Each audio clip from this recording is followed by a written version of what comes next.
Oh, hello, and welcome again. So I'm going through the P1 questions, the AQA, and it's the combined, and this is actually a foundation paper. I just want to go through as many questions on the foundation paper as possible. I'm going to do this in two parts when I finish this, and then I'll also do the longer mark 6 mark question, or the 4 or 5 mark questions if I find them. So quickly, so this question is about the UK mains potential difference. Also is 230 volts, and then the 3-core cable. The brown is the live wire, the green and yellow is the earth, and the blue is the neutral. I talked about that in my life as well. Then the colors of the wire, why? They make them easy to identify. Each wire makes it easy for us. Touching a live wire causes shock because current flows through the body. And then 1.5 says it's about the UK's mains electricity supply, and it's at an approximate frequency of 50 hertz. So quickly, the frequency, right? Frequency is approximately 50 hertz. But the potential difference, the amount of voltage is 23 volts. All right, that's that about that. Then we go to 1.6. all right, 1.6 is a question about the power station. So you say a power station generates electricity at a voltage of 25 kilovolts. A transformer increases it by a factor of 16. What is the actual voltage output? Now it's 25 times 6 is at 400 kV kilovolts. All right. Now this is done by a step-up transformer, and that is actually a step-up transformer. So I said this is a step-up transformer, and the importance is that it actually makes the voltage bigger, and the other importance is that it reduces the energy lost due to heating. 1.8 talks about a step-down transformer, and the function of that is that it reduces the current to a safe level for consumers to use in homes, hospitals, schools, and other areas where mains electricity is used, and that is it reduces it to 230 volts. Okay, question 2.1 then goes on to talk about the radioactive nucleus. So what it does is that it emits a neutron.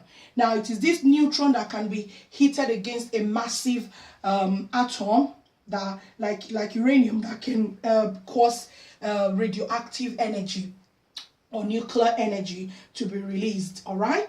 Now this is talking about a potassium at 4019 being changed to 4020 when there is an alpha emission, and they say what's the similarity between these two. Similarity is that they have the same mass number of 4040, but the difference is that they have different atomic number, and the AQA exam board says it's also acceptable if you write the number of protons is also the same. So that goes all the way to 2.2, and I am going to go to 2.3 right now. Okay, so 2.3 says, let's look at 2.3.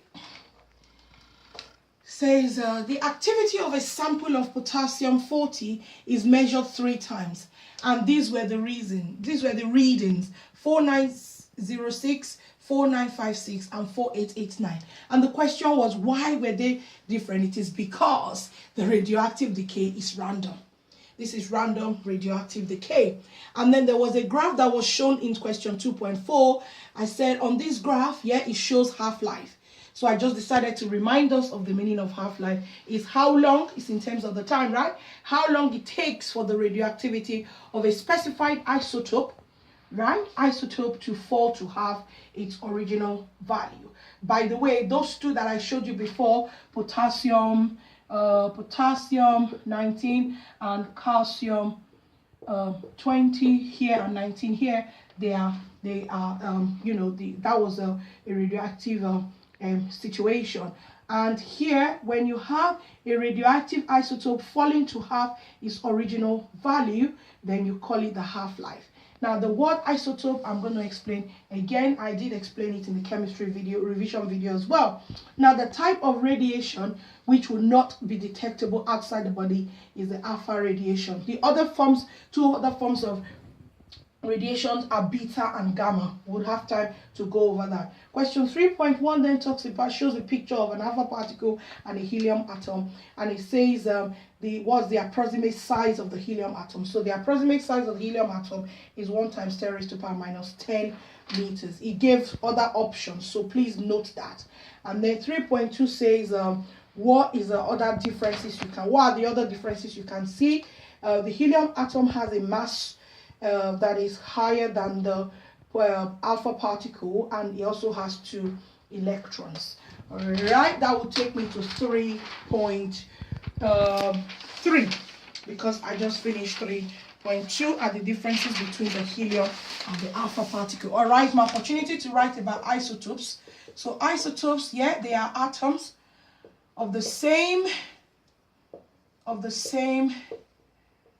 element, but they have different number of the different mass number. Okay, they have different mass number because their electrons are the same, their protons are the same. It is their neutrons that is different. So you can have carbon 14 or carbon 12. So this will still be 6, that will still be 6. These are isotopes. They exist in more than one form. Okay. The atomic number of helium is 2 and the mass number is 4. I think that question was asking about that. Then 3.4 was about the charge. So the charge on the helium atom is neutral. Now there can be a general question, why is the overall charge on an atom neutral? It is because there are equal number of protons, which are positive charges, and electrons, which are negatively charged. So they kind of balance each other out, if that helps you to remember. So that is why an atom has an overall neutral charge. But if when they undergo a loss of electrons, they become positively charged, or gain of electrons, they become negatively charged. Otherwise, they are just written as normal, and that is just an atom. It is neutral, no charge on it. 3.5 said, why should helium gas not be used to inflate balloons? Because helium should not be used to inflate party balloons, because helium will one day run out. It's not something that's going to be there forever. It will one day run out, so there will be none left for medical uses. So balloons waste helium. So using it to inflate balloons is actually a waste of helium. It should be preserved for the better medical uses. And then 4.1 is the 2 pieces of apparatus the students use that are not shown in figure 5 are the thermometer and the stop clock or stopwatch. So that was a question 4.2. And I'm just pulling up the paper to look at question 4. That was question 4.1. So I want to look at question 4.2, and then I will tell you the answer. So it was an experiment that was laid out, and he said you have to identify the dependent and independent variable. So this is just a quick way to revise dependent and independent. So the independent variable in the student's investigation is a type of oil, because that was the one they were changing, and the dependent variable is the temperature rise in degrees Celsius. All right, the temperature rise in degrees Celsius. So that is 4.2. I'm going to go on to 4.3 next, and then it says, what 2 safety precautions? Remember that because there is no longer coursework, this is kind of your coursework, if you like. So the main practicals that were recommended are the ones that you need to look at. By the way, I would also highlight later in another video today, I will highlight the required practicals for this particular P1. So it says the other 2 safety precautions, give 2 safety precautions. So the 2 safety precautions the students should have taken are: 1, wear safety goggles, and oil not to be heated directly. So do not heat the oil directly. So it says suggest one improvement on the student's method. So the student's method could be improved by repeating the experiment. I always tell students, remember, they always find a way to ask if you remember repeating it.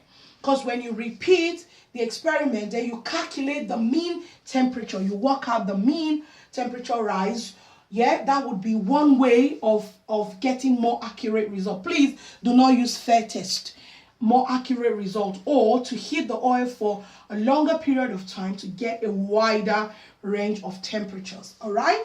Then question 4.5 says calculate the mean temperature rise for olive oil. So is there, so you add all three together, divided by 3, because there are 1, 2, 3 of them, a total, then divided by 3 will give you 17.33, and this is a 2-mark question. So to two significant figures, it is 17, because these two, you let go of those two. So this is to two significant figures. That is very important.